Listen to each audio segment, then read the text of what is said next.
آپ نے اس سے کر دیا تو یہ میسیج تو ہمیں آئیں گی نہیں. چلے میں اسی طرح کر لوں گا نا. وہ میسیج آ گئے ہیں. صہیب خان صاحب آ گئے ہیں جی. وعلیکم السلام ورحمۃ اللہ وبرکاتہ. بس یہ کنفرم کر دیں آواز وغیرہ ٹھیک ہے؟ ہاں صحیح خان صاحب آیا جی. تاکہ ہمیں تسلی ہو جائے تو پھر ہم عمر فاروق صاحب ہیں جی ساتھ. اچھا جی.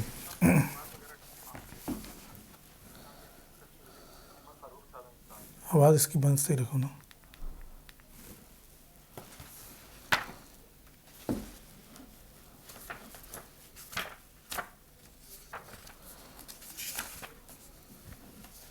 اچھا یہ پچھلی دفعہ میں ہم نے پہلا اس کا عنوان پڑھا تھا بیان القہر کے حوالے سے. تو یہ جتنے بھی اس میں اشارات اور لطائف آئے تھے وہ ہم نے سارے پڑھے تھے. تو آج ہم دوسرا بیان یا دوسرا ترجمہ اس کا پڑھیں گے. کتاب تاج التراجم میں محمد راشد صاحب ہیں جی. سلام پیش کر رہے ہیں جی. وعلیکم السلام ورحمۃ اللہ وبرکاتہ. آواز ٹھیک ہے. چلیں جی شروع کرتے ہیں. بسم اللہ الرحمن الرحیم. اچھا یہ آج 169 صفحہ نمبر ہے اور اس میں دوسرا بیان ہے جس میں ذات کے حقائق کے اوپر کچھ اشارات ہیں. تو وہ ہم شروع کرتے ہیں. سب سے پہلا اشارہ ہے اگر تو اپنی ذات کے کوکاف پر چڑھا تو اس کا مشاہدہ کرے گا اور جب تو اس کا مشاہدہ کرے گا پھر تیری زمین یعنی تیرا نفس زائل نہ ہوگا. اگر تیرا نفس زائل نہ ہوا تو یہ عمارت یعنی تیری مملکت ثابت رہے گی اور اگر یہ ثابت رہی تو تجھے سکون ملے گا, تیری قدر پہچانی جائے گی اور تیرا شکر ادا کیا جائے گا. تو یہ ذات کے نفس سے مراد ہے اپنی ذات, ذات الہیہ یہاں پر مراد نہیں ہے. تو اس کے حوالے سے شیخ نے یہ کچھ کلمات لکھے ہیں. تو اس میں یہی ہے کہ جس نے اپنی ذات کا حقیقی مشاہدے سے مراد یہی ہے کہ اس نے اپنی ذات کو درست طریقے سے سمجھ لیا, یعنی کہ وہ کیا ہے پہچان لیا. تو جب اس نے پہچان لیا تو اس نے اپنے نفس کو بھی سمجھ لیا اور اپنے نفس کو بھی سمجھ لیا تو یہ جو اپنا جسم ہے اور یہ عمارت ہے اس کو بھی سمجھ لیا. تو کہہ رہے ہیں کہ جو اپنی پہچان کر لیتا ہے کہ وہ کتنے کیلیبر کا ہے یا کس حد تک ہے جو بھی کہہ سکتے ہیں, تو وہ بندہ جو نہیں ہے پھر وہ اپنی اس کے لحاظ سے اپنی زندگی بھی آگے مطلب اس کی قدر بھی پہچانی جاتی ہے, شکر بھی, کیونکہ وہ اپنی ذات کے تقاضوں کے مطابق ہی پھر چلتا ہے. تو سادہ لفظوں میں یہ بھی کہہ سکتے ہیں کہ جس نے یا تو عیان ثابتہ کے حوالے سے اپنی ذات کو پہچان لیا, یا دوسری صورت میں عیان ثابتہ کو تو نہیں دیکھا لیکن دنیا میں آیا تو غور و فکر سے اور اپنے تجربات سے اپنی ذات کے حوالے سے اپنی معرفت حاصل کی, تو اس کو کم سے کم یہ چیزیں جو ہیں وہ حاصل ہو جائیں گی. اگر کسی کو یہ مطلب دوسری سینس میں اگر کسی کو عین ثابت کے بارے میں علم ہے تو جو کچھ دنیا کے اندر اس کے ساتھ معاملات چل رہے ہیں وہ اپنی عین ثابت, تو وہ سمجھ لیں کہ وہ اپنی آپ کو ہی پہچان رہا ہے, اپنے آپ کو ہی دیکھ رہا ہے, کیونکہ جو چیز یہاں پہ چل رہی ہے وہ تو عین ثابتہ کی جو تقاضے ہیں ان کے مطابق چل رہی ہے. تو اس لیے اپنی پہچان سے مراد ہے یعنی کہ اپنے آپ کو پہچاننا, یعنی ذات کو پہچاننے سے مراد یہی ہے نا کہ ذات کے ذات سے مراد عین ثابت ہے. اس پہ مطلب اس کو پہچان گیا تو دنیا میں ہو رہا ہے تو ظاہر سی بات ہے وہی اسی کے مطابق ہے, تو وہی ہے دنیا میں پہچان گیا. پھر اس کو یہ بھی پتہ چل جائے گا کہ میری ابتدا کیا ہے, میری انتہا کیا ہے, میں کدھر سے آیا ہوں, میں نے کدھر جانا ہے اور میں کیا ہوں. اور جس طرح کے اعمال سرزد ہو رہے ہوتے ہیں بندے سے, اسی طرح سے اس کو پتہ ہوتا ہے کہ یہ اعمال اگر میں کر رہا ہوں تو اس کا آگے نتیجہ کیا آنا ہے. اس کا نتیجہ پھر اس کو خود ہی وہ انالائز کرتا رہتا ہے اس کو کہ نہیں اگر تو مجھ سے اچھے اعمال سرزد ہو رہے ہیں تو میرا جو ہے انجام وہ کیسا ہوگا, اور اگر مجھ سے برے اعمال سرزد ہو رہے ہیں اور میرا انجام کیسا ہوگا. تو وہ ذات ساری چیزیں پہچان سکتے. ذات کے کوکاف پہ چڑھنے سے مراد ہی یہی ہے. یہ کوکاف بڑا مشکل ہے چڑھنا. مشکل ہے. چلیں جی اگلا لطیفہ ہے. تیرے ساتھ جو کچھ بھی ہوا وہ اسی سے ہے اور اس بارے میں تیرے نفس نے تجھے اس سے معجوب رکھا, لہٰذا اسی کو دیکھ حجاب کو نہیں. میرے خیال میں یہ بھی عین ثابتہ کے والے سے ہے نا. اب حجاب جب سامنے بظاہر تو ہم یہاں پہ یہ نظر آ رہا ہے نا, ہاں, تو اصل میں جو چیز کار فرمایا وہ تو عین ثابت ہے. تو اسی وجہ سے کہا کہ تیرے ساتھ جو کچھ بھی ہے وہ اسی سے ہے, یعنی عین ثابت سے ہے. اور اس بارے میں تیرے نفس نے تجھے اس سے محجوب رکھا. تو سمجھتا ہے کہ یہاں تو کر رہا ہے لیکن حقیقت میں تو وہ پیچھے سے سب کچھ چل رہا ہے، لہٰذا اسی کو دیکھ، اپنے نفس کو نہیں، یعنی حجاب کو نہیں. حجاب یہ نفس جو ادھر ہے یہ حجاب ہے، حجاب ہے. عین ثابتہ کا، عین ثابتہ سے مراد وہ حقیقت ہے کہ جو تیری اپنی حقیقت ہے. میرے خیال میں تو واضح ہے، اس میں کوئی خاص ایزی سے ہوتا ہے اور اتنی اس میں کوئی ہے ہی نہیں. اچھا جی، اپنے اجزائے لطیفہ، اپنے اجزائے ترکیبی پر غور کر جنہوں نے اسے تھام رکھا ہے، حالانکہ ترکیب نے انہیں تھام رکھا ہے نہ کہ انہوں نے اسے. اب یہ تھوڑا سا ایک ڈفرینٹ ہے. شیخ کہہ رہے ہیں کہ جو تیرے اجزاء ہیں وہ جس طرح سے جڑے ہیں، جو ترکیب ہے اس ترکیب نے ان اجزاء کو تھاما ہے، نہ کہ اجزاء نے اس ترکیب کو تھاما ہے اور یہ جڑے ہیں. تو اصل چیز تو وہ جوڑنے والی چیز ہے نا، کہ جس نے ان کو جوڑا ہوا ہے. اجزاء بذات خود تو کوئی چیز نہیں ہے، خود سے نہیں جڑے، خود سے تو نہیں جڑے. وہ جو چیز جن کو جوڑنے والی ہے اصل چیز تو وہ ہے، وہ خود سے تو نہیں جڑ سکتا. اب آگ مٹی پانی ہوا سب کو اکٹھا نہ کیا جائے، اگر جو چیز جوڑ رہی ہے اس کو بیچ میں، تو وہ کون ہے؟ وہ اصل تو مالک حقیقی اور حقیقت تو وہی ہے جو جس چیز کو جوڑ رہا ہے. اپنے اجزائے ترکیبی پر غور کر جنہوں نے اسے تھام رکھا ہے، یعنی کہ اجزائے ترکیبی پر غور جنہوں نے اسے تھام رکھا ہے. تھام رکھنے سے مراد مطلب جو بظاہر صورت نظر آ رہی ہے، جو صورت کو تھام رکھا ہے، حالانکہ ترکیب نے انہیں تھام رکھا ہے، اجزاء نے نہیں. ٹھیک ہے، یہ بھی مطلب لطیفہ. اپنی رگوں میں موجود اس سے جاری رقائق سریان حیات کی جاں ہیں، ان کی حفاظت کر کہ انہی میں تو اس کا مشاہدہ کرے گا. اچھا، رگوں میں تو خون ہوتا ہے ویسے. اپنی رگوں میں موجود اس سے جاری رقائق سریان حیات کی جاں ہیں. سریان حیات سے مراد یہی ہے کہ جو تجھے زندگی حاصل ہے. زندگی حاصل ہے. نہیں دیکھو، جو ہم نے پہلے پڑھا ہے نا، اس میں یہ تھا کہ تجھے جو جس چیز نے تھام رکھا ہے نا، جو عناصر جوڑ رکھے ہیں، عناصر جن 4 عناصر سے تو جڑا ہوا ہے، تو یہ نہ سوچ کہ تو وہ عناصر جو ہیں وہ اصل ہیں. اصل تو وہ ہے جو جوڑ رہا ہے ان کو. اب یہاں پہ جو چیز ہے وہ ہے اس کے اندر کہ جو خون جو چل رہا ہے، اب یہ نہ سمجھ کہ اس خون سے تو مطلب چل رہا ہے. چلانے والا جو ہے وہ کوئی اور ہے، پیچھے کوئی اور ہے. اصل میں ان دونوں کا آپس میں ربط ہے. ان کی حفاظت کر رقائق کی. رقائق سے مراد تو یہ روحانی رقائق بھی ہو سکتے ہیں کہ تو اس میں اس کا انہی میں اس کا مشاہدہ کرے گا. اصل میں یہ میرے خیال میں وجود کے والے سے نا، کہ جو تجھے وجود یہاں پر ملا ہے، تو یہ نہ سوچ کہ بس یہ انہی 4 اجزاء یا جو بھی عناصر کہہ لو، یہ جس طرح تیرا جسم بنا صرف یہی ہے. اس کے پیچھے کوئی ایک اور حقیقت بھی ہے کہ سامنے بظاہر جو چیز نظر آئی ہے صرف اس کو نہ دیکھنا، اس کی بیک پہ بھی جو چیز ہے وہ دیکھو. اشارہ. اگر وہ تجھ سے مخاطب ہوا تو اس کا خطاب اسی سے سنے گا، کیونکہ وہ غیرت کھاتا ہے کہ اس کا غیر اسے سنے. نہ یہاں کوئی غیر ہے اور نہ غیریت ہے، لہٰذا اسے منزہ کر. یہ کس طرح جی مذہب؟ دوبارہ پڑھیں گے. اگر وہ تجھ سے مخاطب ہوا تو اس کا خطاب اسی سے سنے گا. یہ تو ٹھیک ہے، یعنی کہ اس کا خطاب اسی سے سنے گا سے مراد یہ ہے کہ اس کا خطاب اس کے سوا کسی سے نہیں سن سکتا، اپنی ذات سے تو نہیں سن سکتا، اسی سے ہی سنے گا. کوئی بندہ اگر کوئی حق کا بیان کسی جگہ سے بھی کوئی چیز آ رہی ہے نا، کوئی اچھی چیز آ رہی ہے، تو یہ نہ سمجھ کہ وہ سامنے بندے کو نہیں دیکھنا ہم نے تو وہ دیکھنا ہے جو اصل چیز آ رہی ہے اس میں سے. ہم نے تو اس کو لینا ہے، نہ کہ اس بندے کو دیکھنا ہے ہم نے. نہیں، لیکن یہاں پر سننے والے سے بھی ہے نا، کہ تو خود سے اس کا خطاب سن بھی نہیں سکتا ہے کہ جب تک وہ بیچ میں تیرے آگے نہ تو یہ سنوائے، کیونکہ وہ غیرت کھاتا ہے کہ اس کا غیر اسے سنے. نہ یہاں کوئی غیر ہے اور نہ غیریت ہے، لہٰذا اسے منزہ کر. غیر اور غیریت سے مراد یہ ہے کہ وجود کی وحدت کی طرف اشارہ ہے نا، چونکہ وجود واحد ہے اور اسی نے تجھے دیا ہے، یا تیری ذات جو ہے اس وجود جو اسی سے قائم ہے، تو اس میں تو کوئی غیر اور غیریت نہیں ہے. تو اس کی طرف اشارہ کر. اسے منزہ کر سے مراد یہ ہے کہ جب تو پھر اپنے بشری وجود میں آ تو پھر یہ نہ کہہ کہ یہ وہ ہے، اسے منزہ کر. یہ دونوں چیزیں شیخ نے ایک جگہ پہ بتا دی. اگر تو بشری وجود میں ہے تو پھر تو معاملہ خراب ہو جائے گا نا، پھر تو وہ سب کو ایک ہی بنا دے گا. اس لیے اس وجہ سے وہ تھوڑا نا اس چیز میں روک رکھی گئی ہے کہ یہ نہ ہو کہ وہ جب اس میں واپس آئے تو کہے کہ نہیں پھر میں وہی ہوں، وہ یہ کہے جی میں وہی ہو گیا، نا لاکھ والی بات نہ آ جائے بیچ میں. اس وجہ سے یہ روکا گیا. کمنٹ یوٹیوب پہ ہے.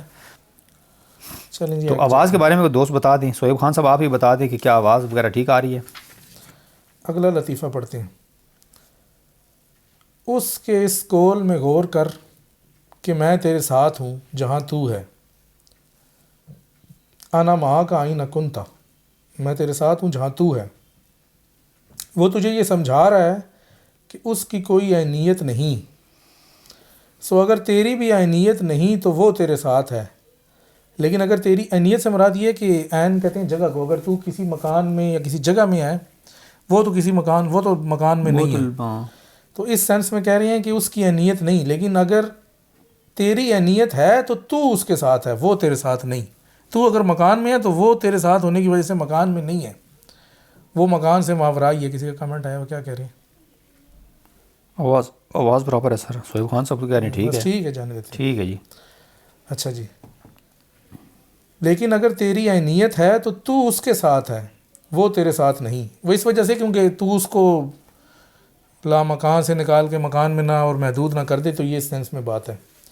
تو ویسے تو یہ بھی ہے نا کہ ہر 3 میں چوتھا وہ ہے، نہیں، وہ یہ اسی سینس میں ہے نا، وہی کہہ رہا ہوں نا، لیکن 3 میں چوتھے مراد یہ نہیں ہے کہ انہی کے پاس اسی جگہ پہ ہے۔ نہیں، وہ تو ہر جگہ پہ ہے نا، وہ ویسے اس سینس میں سمجھانے کی سینس میں ہے نا کہ وہ 3 میں چوتھا ہوا ہے، یہ نہ سمجھے کہ وہ مطلب تمہارے ساتھ نہیں ہے، اگر تیری شرک سے بھی زیادہ نزدیک ہے تو وہ تیرے ساتھ ہی ہے، اگر دور تو نہیں ہے تجھ سے، تو ہر ایک کی شرک کے ساتھ ہے نا۔ اب ہم اس کو ایک کاؤنٹ کریں، میں کہوں نہیں خالی میرے ساتھ ہے تمہارے ساتھ نہیں ہے، تو تیسرا بندہ اس کے ساتھ نہیں ہے، وہ سب کے ساتھ ہے۔ آگے فرماتے ہیں تو اس کا راز ہے، تو اس کا راز تیرے ساتھ ہے۔ پہلے کہا تو اس کے ساتھ ہے، پھر کہا اس کا راز تیرے ساتھ ہے۔ اس کا راز اس کی حفاظت ہے، تو اس کی حفاظت تیرے ساتھ ہے۔ اس کی حفاظت اس کی صفت کا پھل ہے، تو اس کی صفت تیرے ساتھ ہے۔ یہ آہستہ آہستہ اوپر لے کے جا رہے ہیں۔ اور اس کی صفت اس سے جدا نہیں، بس وہ تیرے ساتھ ہے۔ غور کر کہ جب تو عینیت یعنی زمان و مکان کی قید میں ہے تو اس کے اور تیرے درمیان کتنے واسطے ہیں۔ اب یہ ساری بات شیخ نے واسطوں سے بتائی کہ جب زمان اور مکان کی قید لگ گئی تو پھر یہ سارے واسطوں کے بعد وہ تیرے ساتھ ہے، یہ نہیں کہ تو اور وہ منزہ ہے، اور تو خیر زمان و مکان میں ہے ہی ہے نا، قید ہی ہے سمجھ۔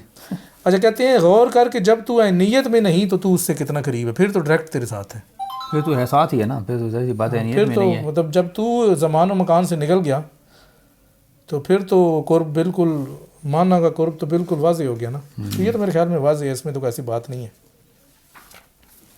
اگر پھر بھی کسی بندے کا سوال ہے تو وہ کر لے، ویسے تو واضح ہے۔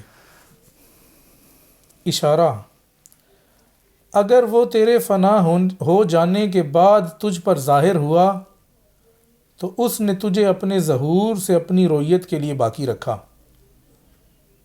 اور تجھے خلت اڑائی، کیونکہ تو اس کے مشاہدے کی حاضرت میں ہے، وہاں تو بغیر وجود کے ہے کہ تجھ پر اس کی خلت ہے۔ اس کی خلت اس کی کرامت ہے، اور کریم کی کرامت کریم جیسی ہوتی ہے۔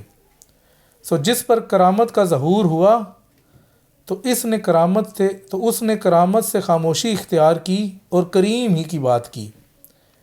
اجنبی نے اسے اتحاد سمجھا، جبکہ ایسا نہیں، بلکہ محقق تو خود پر غیور ہے کہ رب کی اس عطا پر اس کے سوا کچھ بولے، کیونکہ یہ اسی کی محبت میں گرفتار، اسی کا حریص اور اسی میں فنا ہے۔ یہ تو معذور ہے کہ حق نے اسے معذور کیا، کیونکہ اس نے اسے وہ مشاہدہ کروایا جس سے اس کی عقل باقی نہ رہی۔ یہ اصل میں پورا اشارہ مشاہدے کے حوالے سے ہے، فنا فی المشاہدہ جس کو کہتے ہیں، یہ اس حوالے سے ہے۔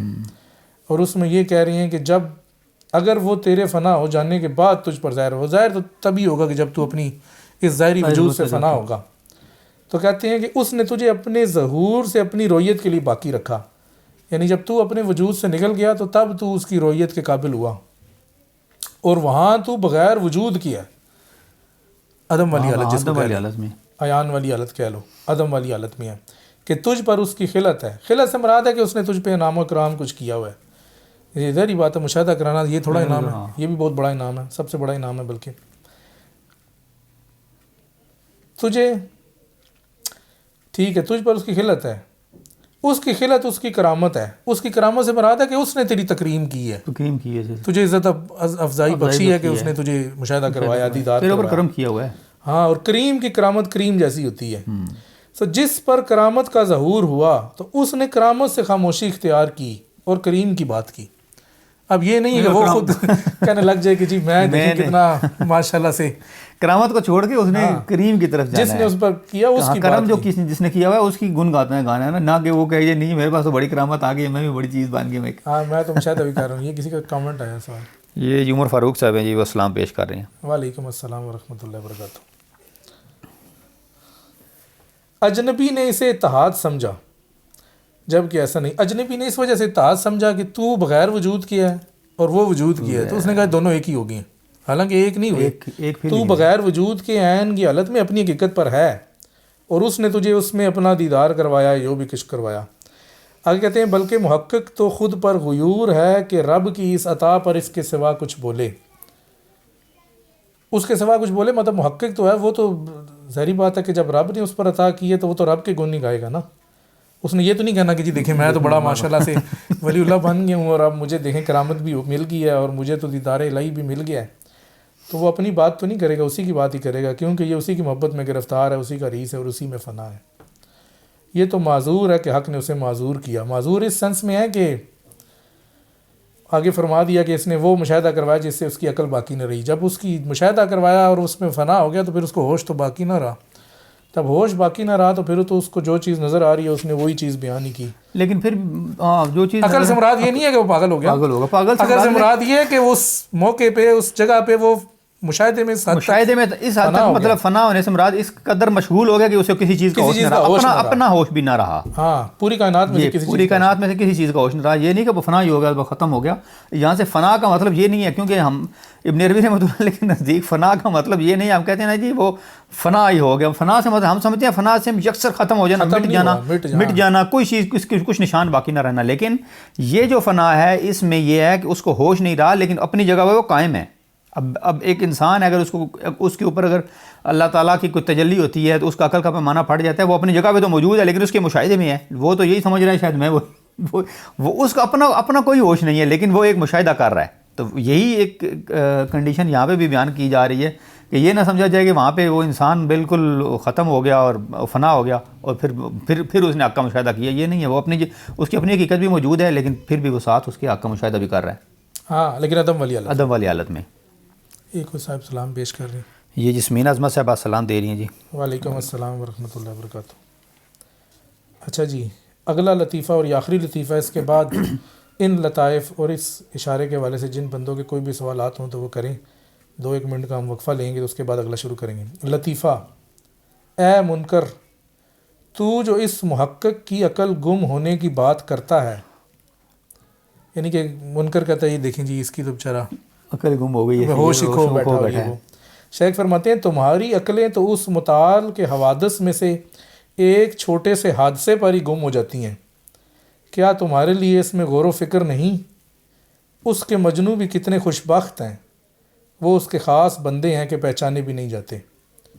تو شیخ بس اس کو ایک جو بندہ انکار کرتا ہے تو اس کو کہتا ہے کہ تم اس پہ کیا بات کری، اس نے تو اس کا دیدار کر لیا، تم تو ایک چھوٹا سا کائنات میں کوئی چھوٹا سا ایک آ جائے تو اس میں تم اتنے پریشان ہو جاتے ہو یا تمہاری حواس کام کرنا چھوڑ دیتے ہیں. تو اس میں کیا پریشانی کی بات اگر اس شخص نے، اس محقق نے اس کی عقل یا یہ اپنا ہوش کھو بیٹھا، کیونکہ اس نے تو ہوش کھویا بھی کس میں ہے.